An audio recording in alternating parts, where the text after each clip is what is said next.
بیٹے آپ صرف ایک نقطے کو پکڑ لیں کہ ہم نے تحقیق کرنی ہے۔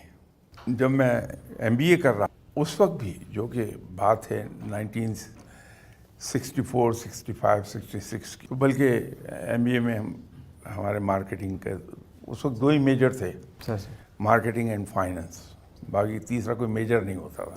تو میں نے مارکیٹنگ لیا تھا ایز میجر، کہ کسی بھی کمپنی کی جو پروڈکٹ ہے اس میں ایک ایگزامپل بڑی خوبصورت دی ہوئی تھی۔ یورپ میں جتنی بھی لیڈنگ کمپنیز تھیں سر، ان سب کے بجٹ میں سر آر این ڈی کے لیے 2% آف دی بجٹ انہوں نے مختص کیا ہوتا تھا، ریسرچ اینڈ ڈیولپمنٹ کے لیے۔ کیونکہ ہر پروڈکٹ کا ایک لائف سائیکل ہے، بلکہ دنیا کی ہر چیز کا ایک لائف سائیکل ہے، سر ایون پہاڑوں کا ہے۔ سر ہر چیز کو مر جانا ہے، ختم ہو جانا ہے، تو پروڈکٹ کی بھی لائف سائیکل ہے۔ سر اس کی مثال ایک دودھ دیتی ہوئی گائے کی ہے۔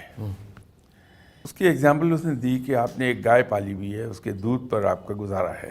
سر اب آپ زیادہ پیسے کے قصے میں کہ سر ہمیں دودھ زیادہ بکے اور پیسہ زیادہ ملے، سر اس کے بچڑے کے لیے کچھ نہیں چھوڑتے، بچے کے لیے سب دودھ نکال لیتے ہیں اور بیچ دیتے ہیں۔ ہوگا یہ کہ کچھ عرصے کے بعد وہ گائے بوڑھی ہو جائے گی، دودھ دینا بند کرے گی، سر چونکہ آپ اس کے بچے کو کچھ نہیں چھوڑتے تھے کہ وہ دودھ پی لے ماں کا، تو اب آپ کے پاس دوسری گائے نہیں ہے۔ نتیجہ یہ ہے کہ آپ کی اپنی اسٹارویشن شروع ہو جائے گی۔ لیکن اگر دودھ تھوڑا سا وہاں چھوڑ دیں آپ کہ اس کا بچہ پی لے، بائی دا ٹائم یہ گائے بوڑھی ہوگی، دودھ دینا بند کرے گی، اس کا بچہ دودھ دینے کے لیے تیار ہو چکا ہوگا۔ بالکل ٹھیک سر۔